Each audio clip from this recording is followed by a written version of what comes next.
At-tarku la yadullu ala tahrimi. Bisa dilihat nanti pada halaman 11. At-tarku meninggalkan. At-tarku meninggalkan. Maksudnya apa? Nabi meninggalkan. Maksudnya Nabi tidak mengerjakan. Sahabat tidak mengerjakan. Salafus soleh tidak mengerjakan. Ya. Itu la yadullu ala tahrim.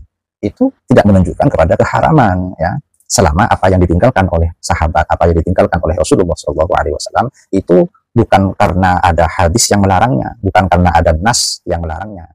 Assalamualaikum warahmatullahi wabarakatuh. Bismillahirrahmanirrahim. Alhamdulillahirabbil alamin. Allahumma shalli wa sallim ala sayyidina Muhammadin wa ala alihi wa sahbihi ajma'in. Bersyukur kepada Allah Subhanahu wa taala. Teman-teman sekalian, kembali kita berjumpa di channel yang sangat sederhana ini. Namun walaupun channel ini sangat sederhana, mudah-mudahan tetap bisa memberikan manfaat kepada kita semua. Amin ya rabbal alamin. Pada kesempatan ini saya akan merespon Pak Endang Jayaputra, ya. Di mana Pak Endang Jayaputra ini seperti yang sudah teman-teman simak tadi ya di cuplikan video, dia telah mengomentari salah satu video, yang mana video yang dikomentari kebetulan itu adalah video saya. Jadi itu channel saya dan videonya adalah video saya.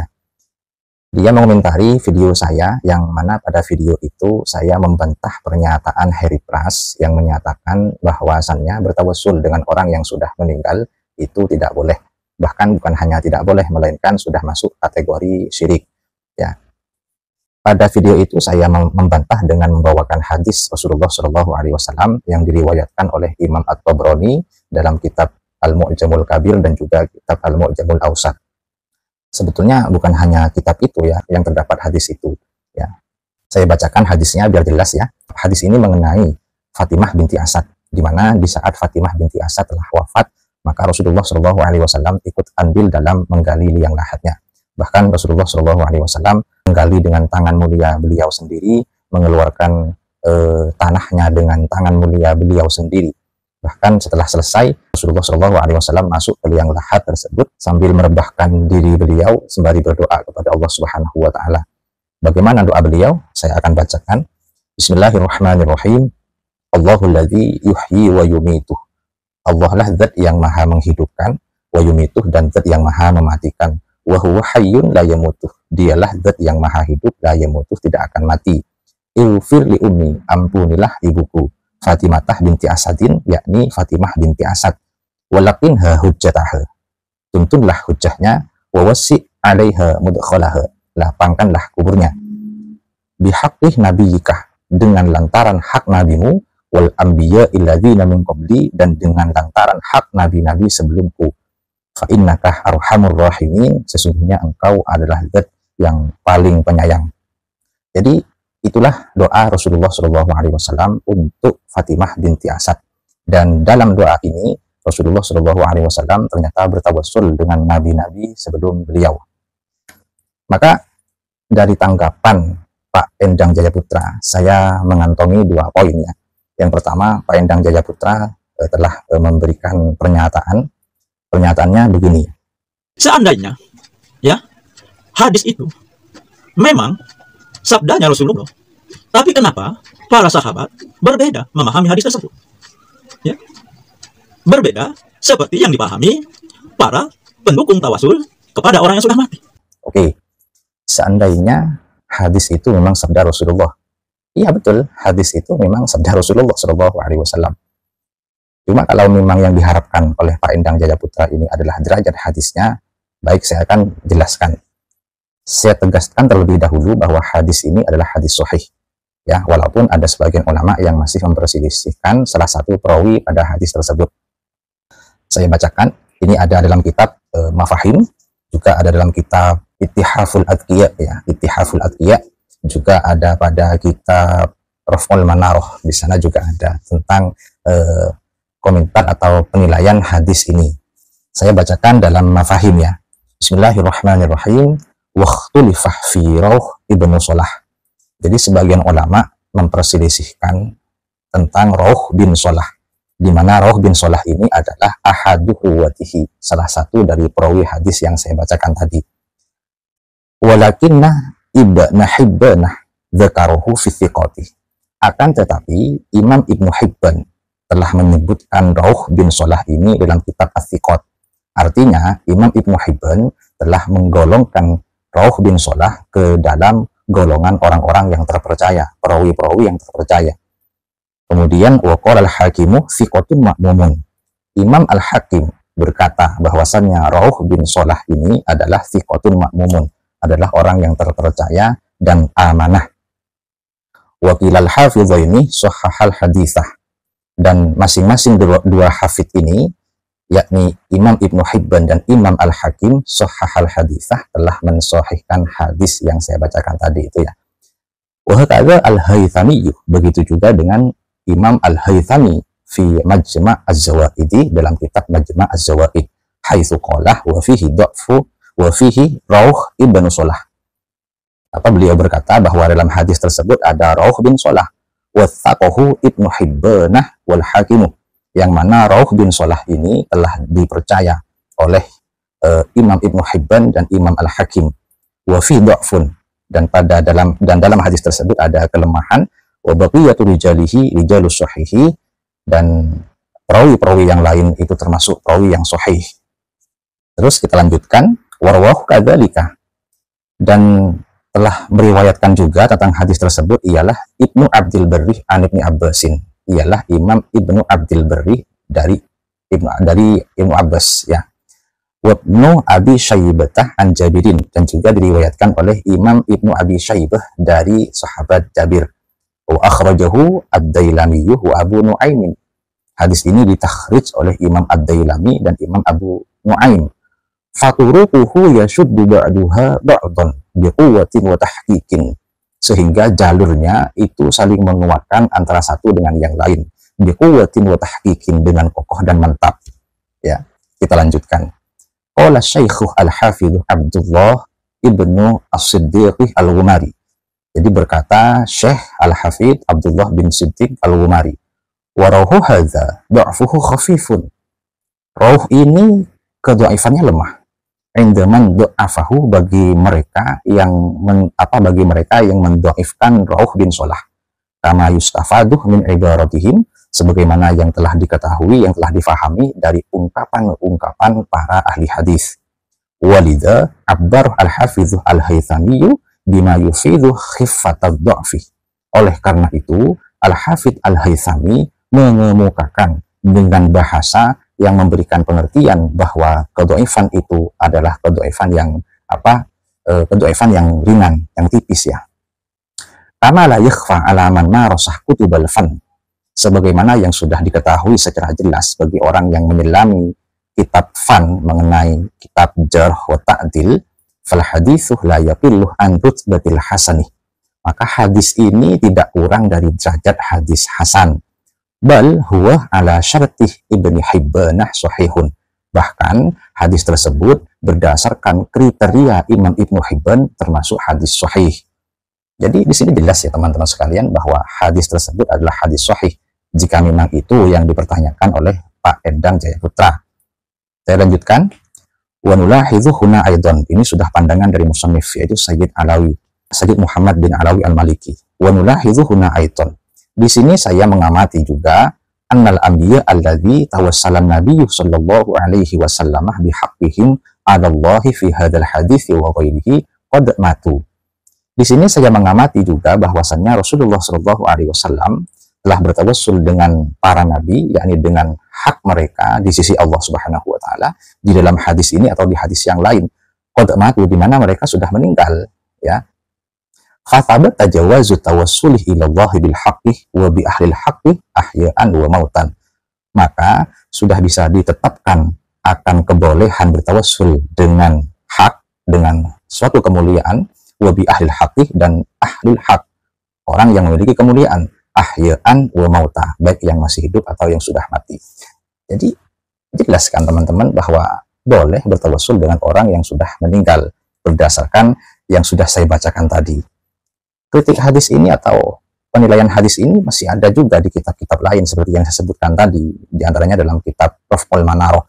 Jadi dalam Raf'ul Manaroh itu masih panjang sekali disebutkan ada yang masih menolak, seperti Albani masih menolak, ternyata itu terpatahkan, yang pada akhirnya kesimpulannya adalah wahasilu ma taqaddamah anna Rauhah ibn Shalah saduqun wal haditsu hasanul isnad. Ini saya lihat ya, wallahu a'lam.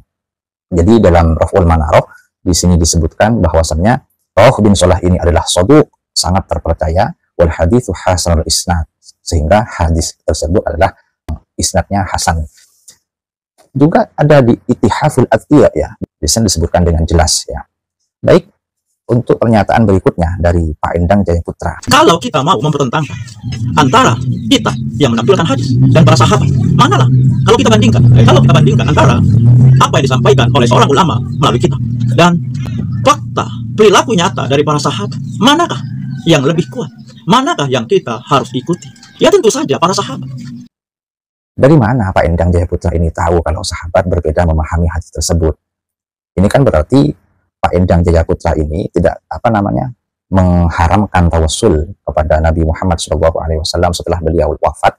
Itu kan karena sahabat tidak melakukan hal itu. Nah, di saat sahabat tidak melakukan hal itu, oleh Pak Endang Jaya Putra ini disimpulkan bahwa sahabat melarang. Tidak, Bapak, tidak seperti itu kesimpulannya. Ya, dalam kitab Husnul Tafahum wa Darkih fi Mas'alati Tarkih itu ada penjelasan seperti ini. At-tarkuh la yadullu ala tahrimi. Bisa dilihat nanti pada halaman 11. At-tarkuh meninggalkan. At-tarkuh meninggalkan. Maksudnya apa? Nabi meninggalkan. Maksudnya Nabi tidak mengerjakan. Sahabat tidak mengerjakan. Salafus soleh tidak mengerjakan. Ya, itu la yadullu ala tahrim. Itu tidak menunjukkan kepada keharaman, ya. Selama apa yang ditinggalkan oleh sahabat, apa yang ditinggalkan oleh Rasulullah SAW itu bukan karena ada hadis yang melarangnya, bukan karena ada nas yang melarangnya, ya.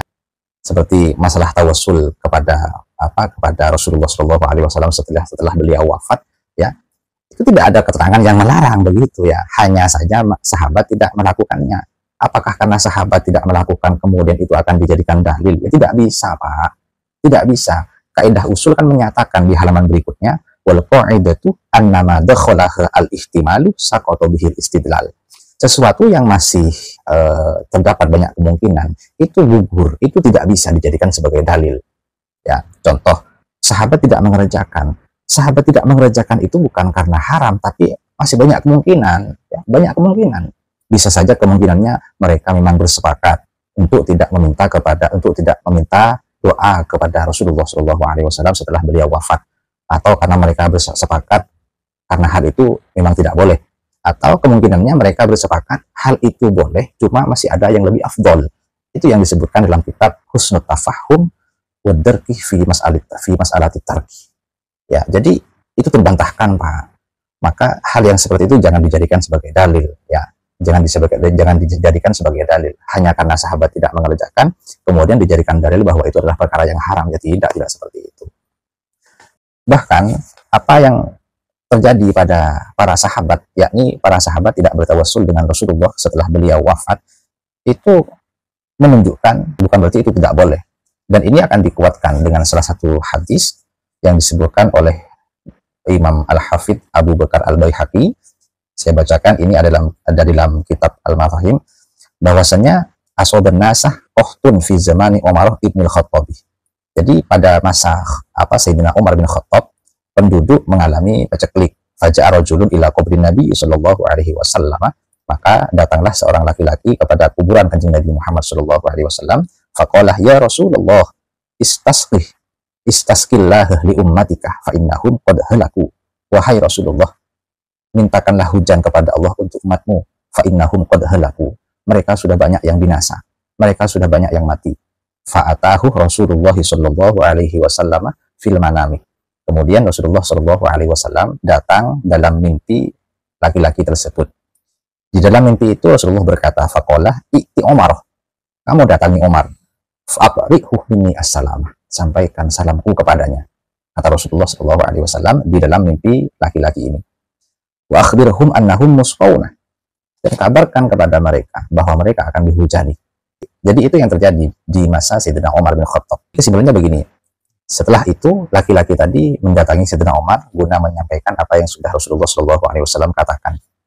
Jadi Sayyidina Umar tidak menolak, Sayyidina Umar tidak mencela. Ya. Kemudian masalah derajat hadis ini bagaimana?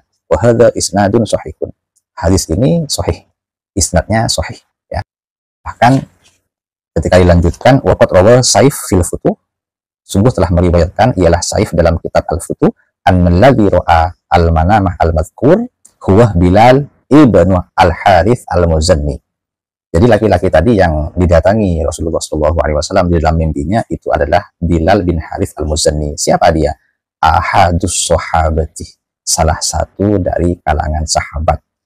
Qala Ibnu Hajarin, Ibnu Hajar Al-Asqalani berkata, isnaduhu sahihun, bahwa isnad hadis ini adalah sahih. Siapa yang tidak kenal dengan Ibnu Hajar Al-Asqalani? Ya, siapa yang tidak tahu dengan Ibnu Hajar Al-Asqalani?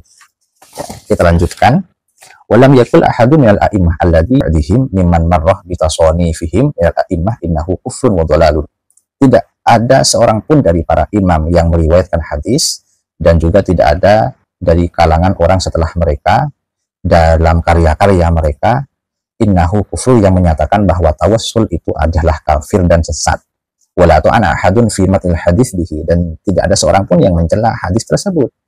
Waqad awrada hadzal hadits Ibnu Hajar Al-Asqalani, dan sungguh telah mengemukakan terhadap hadis ini ialah Imam Ibnu Hajar Al-Asqalani, wasahhah sanadahu, dan beliau mensahihkannya. Kama taqaddama wa huwa man huwa fi ilmihi wa fadlihi wa waznihi baina huffadil hadits mimma la yahtaju ila bayanin wa tafsilin. Yang mana Imam Ibnu Hajar Al-Asqalani ini adalah orang yang keilmuannya, keutamaannya, pertimbangannya di antara para hufat hadis, para ahli hadis, mimma la yahtaju ila bayanin wa tafsilin, tidak perlu diragukan lagi. Ya. Jadi begitu ya Pak Endang Jaya Putra. Ya, jadi perlu dicari dulu, jangan langsung memvonis, jangan langsung mengatakan hanya karena tidak menemukan maka langsung berikan kesimpulan, hanya karena sahabat tidak mengerjakan maka langsung berikan kesimpulan. Ya, maka saya tegaskan sekali lagi bahwa bertawassul dengan orang yang sudah meninggal itu boleh berdasarkan hadis yang kuat, berdasarkan hadis yang sahih, ya begitu. Kemudian kesimpulan dari Pak Endang Jaya Putra bagaimana? Jadi kesimpulannya, sobat-sobat, tawasul kepada orang yang sudah mati itu tidak dibenarkan secara syariat. Namun sayang, kesimpulan Anda salah, kesimpulan Anda tidak tepat, cara Anda berdalil tidak tepat. Ya, itu saja mungkin. Mudah-mudahan bermanfaat. Wallahu a'lam bishawab.